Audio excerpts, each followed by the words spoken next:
여러분, 지금 김이 모락모락 나는 하얀 쌀밥이나 윤기가 촤르르 흐르는 우동 한 그릇을 딱 앞에 두고 있다고 한번 상상해 보세요. 아, 상상만 해도 군침이 도네요. 그렇죠. 근데 군침이 도는 동시에 그 마음 한구석에서 스물스물 올라오는 감정이 하나 있지 않나요? 감정이요? 어떤 감정 말씀이신가요? 약간 이거 먹으면 오후 내내 책상에서 엄청 졸릴 텐데, 아니면 혈당 튀어서 살찌는 거 아닐까 하는 그 일종의 죄책감 말입니다. 아, 네네. 현대인들이 탄수화물 먹을 때 흔히 느끼는 그 죄책감이죠. 맞아요. 네. 근데 만약에요, 여러분이 매일 섭취하는 이 탄수화물이 혈당을 올리는 주범이 아니라 오히려 망가진 세포를 고치고 질병을 막아내는 백신이자 예방약으로 작용한다면 어떨까요? 와, 그거는 정말 완전히 패러다임이 바뀌는 거네요. 그렇죠. 죄책감 없이 막 면치기를 하면서 동시에 스스로한테 예방약을 처방하는 셈이 되는 거잖아요. 정말이지 현대 영양학의 오랜 골칫거리를 완전히 다른 시각에서 풀어내려는 흥미로운 접근입니다. 우리가 흔히 적으로 규정해온 탄수화물을 오히려 몸을 치유하는 전달 매개체로 탈바꿈시키겠다는 발상이니까요. 맞습니다. 그래서 오늘 우리가 아주 깊이 있게 탐구해볼 자료가 바로 이 놀라운 주장을 담고 있는 문건들이에요. 익생원이라는 기업의 저항면, 일명 우동 시리즈에 대한 비즈니스 및 기술 문서들입니다. 네, 저항면. 아주 흥미로운 주제죠. 오늘 우리의 목표는요, 그냥 단순히 시중에 이런 신기한 다이어트 국수가 나왔다, 이렇게 소개하는 게 절대 아닙니다. 네네. 이 문서들이 주장하듯 살의 DNA 구조를 분자 단위에서 재설계해서 인류의 125세 무병장수를 돕겠다는 그 거대한 예방의학적 메커니즘이 도대체 어떤 원리로 작동하는 것인지 그 근간을 깊이 있게 파헤쳐 보는 것이죠. 자, 이제 본격적으로 파헤쳐 볼까요? 좋습니다. 이 기술 문서들이 제시하는 해결책을 제대로 이해하시려면요. 먼저 우리가 매일 섭취하는 일반적인 탄수화물이 우리 몸에서 정확히 어떤 생물학적 딜레마를 일으키고 있는지 그 근본적인 문제부터 짚고 넘어갈 필요가 있습니다. 탄수화물의 딜레마라.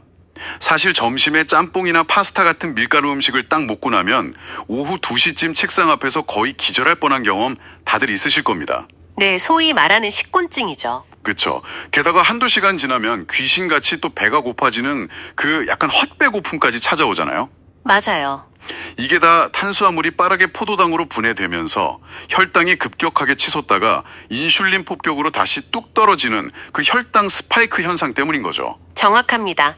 하지만 우리가 큰 그림에서 연결해보면요.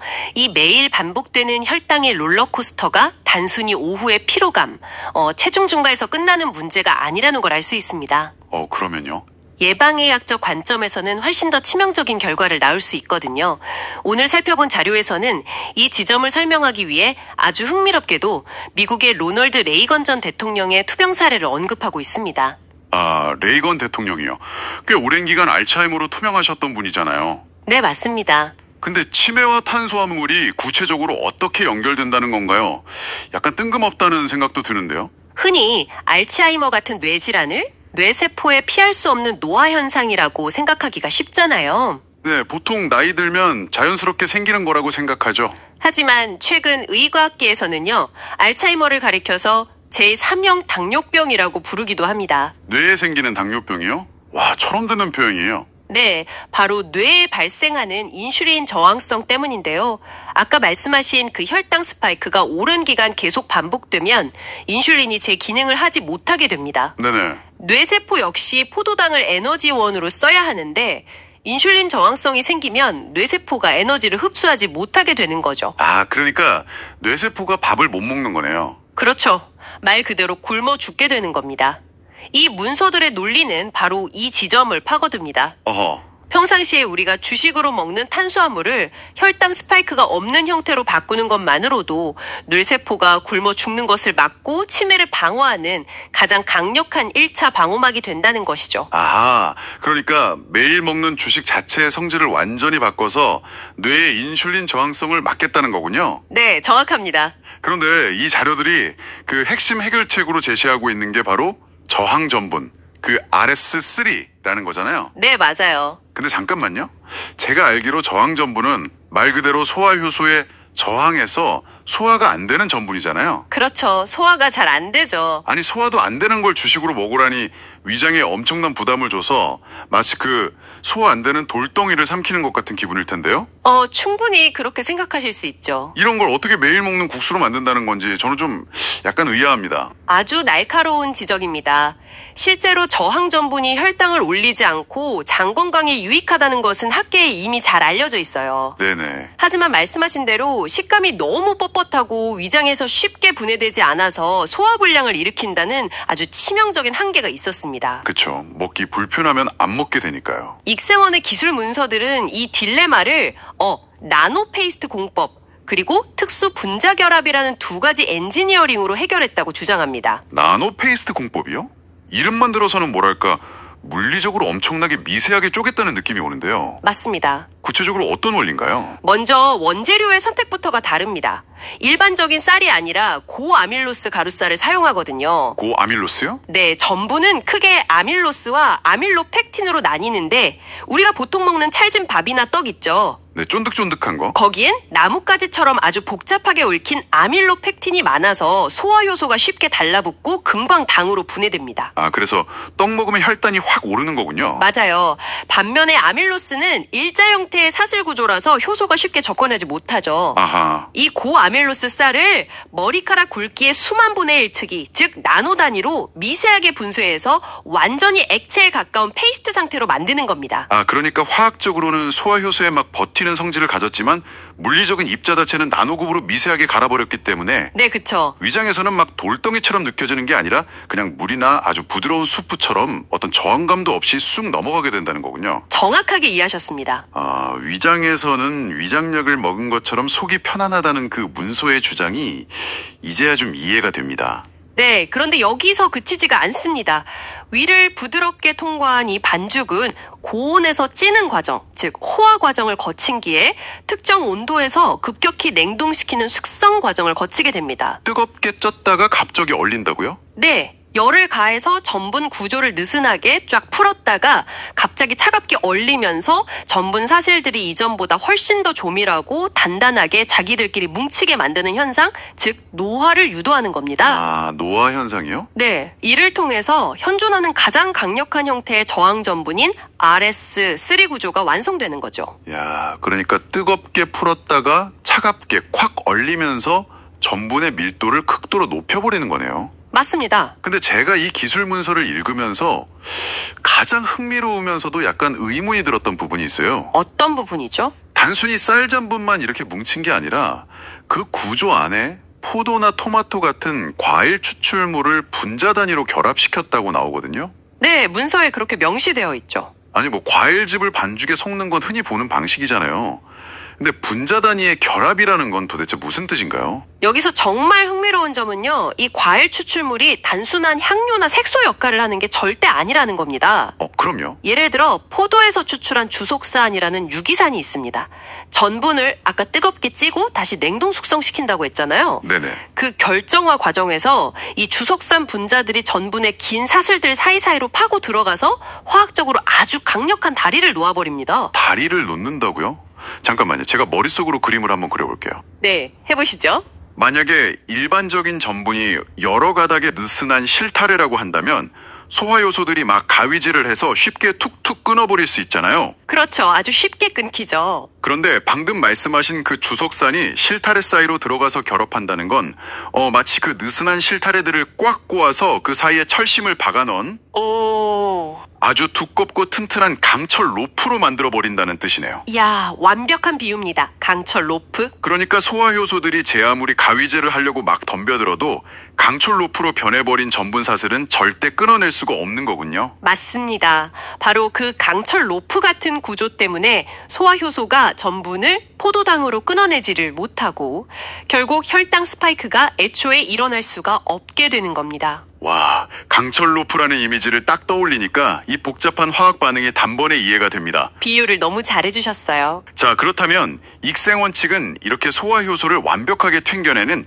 저항 전분 베이스를 완성한 뒤에 이것을 어떻게 활용하고 있을까요? 네, 아주 중요한 질문이죠. 문서들을 보면 이 강철 로프에 어떤 과일 성분을 결합하느냐에 따라 타겟으로 삼는 우리 몸의 생물학적 시스템이 완전히 달라진다고 주장하더라고요. 마치 맞춤형 약처럼 말이죠. 네, 그들은 인체의 핵심 시스템을 뇌와 혈관, 대사, 그리고 면역력이라는 세 가지 축으로 나누고 각각의 시스템에 정확히 작용하도록 세 가지 라인업을 설계했습니다. 좋습니다. 그럼 첫 번째 타겟 시스템인 뇌와 혈관부터 살펴보죠. 여기에는 앞서 언급한 포도의 주석산과 함께 폴리페놀, 그 레스베라트로 성분을 결합했다고 나오는데요. 네. 솔직히 이 문서의 주장을 보면 약간 SF 영화 같다는 생각도 들어요. 아하하, 너무 비현실적으로 보이나요? 아니, 면을 먹었는데 이 레스베라트롤이 유전자를 수선한다고 적혀 있거든요. 아무리 그래도 국수 한 그릇이 망가진 DNA를 고친다는 건 솔직히 너무 나간 주장 아닌가요? 표면적으로는 좀 과장되어 보일 수 있습니다. 하지만 문서는 레스베라트롤에 대한 기존 의과학계의 연구 결과를 아주 탄탄한 근거로 삼고 있어요.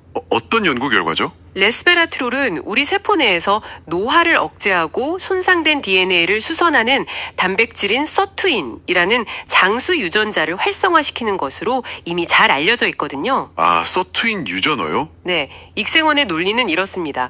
저항 전분이 뇌의 인슐린 저항성을 막아주는 동시에 아까 말씀하신 그 강철 로프에 묶여 대장까지 안전하게 도달한 레스베라트롤 성분이 체내로 쫙 흡수되면서 네네. 뇌혈관의 찌꺼기를 청소하고 세포의 손상을 막는 딜리버리 시스템 역할을 한다는 것입니다. 아하, 그러니까 국수 자체가 무슨 마법을 부리는 게 아니라 그 장수 유전자를 깨우는 스위치인 레스베라트롤을 파괴 없이 우리 몸속 깊숙이 배달하는 완벽한 운송수단이 된다는 거군요. 정확합니다. 캡슐 역할을 하는 셈이죠. 오, 이거 말이 되네요. 그럼 두 번째 타겟인 대사 시스템을 보죠. 여기엔 토마토에서 추출한 라이코펜과 구연산이 쓰였습니다. 현대인들의 고질병인 비만이나 대사증후군을 리셋한다고 하는데 이건 또 어떤 원리인가요? 우리가 흔히 겪는 대사증후군의 근본 원인 중 하나가 바로 혈관에 쌓이는 산화 스트레스, 즉 몸이 녹쓰는 현상입니다. 몸이 녹슨다. 무서운 말이네요.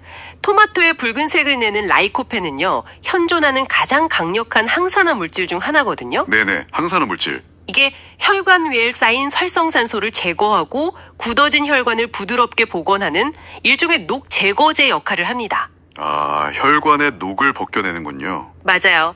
여기에 세포의 에너지 공장인 미토콘드리아를 아주 쌩쌩하게 돌려주는 구연산이 딱 결합이 되면서 구연산에 들어가면 어떻게 되죠? 느려지고 고장난 몸의 에너지 대사 사이클을 정상 상태로 확 끌어올려주는 일종의 엔진오일 교환 같은 효과를 노리는 겁니다. 와, 뇌혈관에 이어서 신진대사 엔진까지 싹 청소하는 셈이네요. 네, 그렇죠. 마지막 세 번째 타겟은 장 건강과 면역력입니다.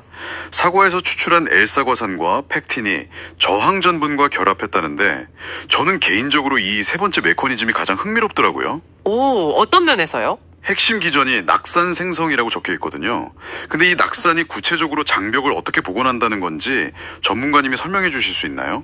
네, 장은 우리 몸의 면역세포 70% 이상이 모여있는 인체 최대의 면역기관이잖아요. 네, 장 건강이 진짜 중요하다고들 하죠. 그런데 우리가 아까 위에서 소화시키지 못했던 이 강철 로프 구조의 저항 전분과 사과의 팩틴이 대장에 도달하면 어떻게 될까요? 글쎄요, 대장으로 그대로 내려가겠죠? 우리 대장에 살고 있는 수많은 유익균들에게는요, 그야말로 최고급 만찬이 차려지는 겁니다. 아, 유익균들의 먹이가 되는 거군요. 맞습니다.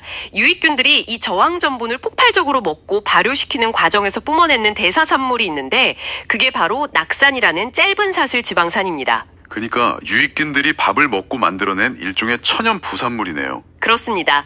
그리고 이 낙산은 대장세포가 가장 좋아하는 핵심 에너지원이에요. 아하, 낙산이 충분히 공급되면 대장세포들이 에너지를 얻어서 염증으로 막 헐어버린 장 점막을 스스로 튼튼하게 복원해냅니다. 스스로 고치는 거네요? 네, 새는 장 증후군처럼 장벽이 뚫려서 독소가 온몸으로 퍼지는 것을 막아주니까 자연스럽게 전신 면역력이 급상승하게 되는 아주 정교한 생물학적 연쇄 반응인 거죠. 와, 듣고 보니 이 문서들이 주장하는 바는 의외로 되게 단순 명료하네요. 그렇죠. 그냥 밥을 먹으면서 뇌세포의 포도당 대사를 지키고 혈관의 녹을 싹 벗겨내고 장점막을 코팅한다는 거잖아요. 네, 딱 그겁니다. 과학적 논리는 꽤나 치밀합니다. 그런데 말이죠. 아무리 하버드니 서울대니 하는 최고 수준의 의과학 데이터가 막 뒤를 받쳐주고 네. 강철 높으니 낙산 생성이니 해도 솔직히 우리가 매일 먹어야 하는 음식 아닙니까? 맛이 제일 중요하죠, 사실. 그쵸. 조리가 복잡하거나 식감이 막 골판지 씹는 것 같다면 절대 사람들의 식탁이 오를 수가 없어요. 맞습니다. 안 먹게 되죠. 그런데 이 비즈니스 문서를 보면 좀 믿기 힘든 숫자가 등장합니다. 조리 시간이 단 10초라고요? 네, 10초 맞습니다. 아니 10초면 컵라면보다도 빠른 건데 보통 이런 특수한 건강면들은 뚝뚝 끊어지거나 떡처럼 질적거리지 않습니까? 그 의구심이 당연합니다. 저도 처음엔 그랬으니까요. 하지만 이 문서에서 강조하는 비즈니스적 핵심 경쟁력이 바로 그 간편함과 식감의 보존입니다. 식감을 보존한다고요? 어떻게 그게 가능하죠? 익생원의 저항면은 이미 고온에서 쪄서 냉동 숙성까지 마친 생숙면 형태거든요. 아, 이미 다 조리가 된 상태군요. 네, 이미 완벽하게 조리된 상태에서 분자 구조만 꽉 잠겨 있는 상태죠. 그래서 뜨거운 물만 붓거나 국물에 넣고 딱 10초만 풀어주면 끝납니다. 오, 신기하네요. 게다가 아까 말씀드린 그 강철 로프 구조 덕분에 면끼리 달라붙지 않으면서도 밀가루면 특유의 쫄깃한 탄력을 그대로 유지한다는 겁니다. 야, 그러니까 떡처럼 뭉개지는 게 아니라 결합 구조 때문에 오히려 탱글탱글하다는 거군요. 네, 식감까지 잡은 거죠. 게다가 제가 문서 보면서 진짜 놀란 건 조리할 때 표면의 전분기를 물에 씻어낼 필요가 없다는 대목이었어요. 아, 그 부분도 아주 중요한 포인트입니다. 보통 겉면이나 생면은 막 끓이고 나서 찬물에 박박 헹궈야 하잖아요. 그렇죠. 전분기 빼려고 보통 그렇게 하죠. 근데 세척이 필요 없으니 물도 절약되고 대형 솥에 물을 끓일 에너지도 필요 없으니까 이 문서들은 이것을 완벽한 친환경 모델이라고 어필하고 있더라고요. 맞습니다.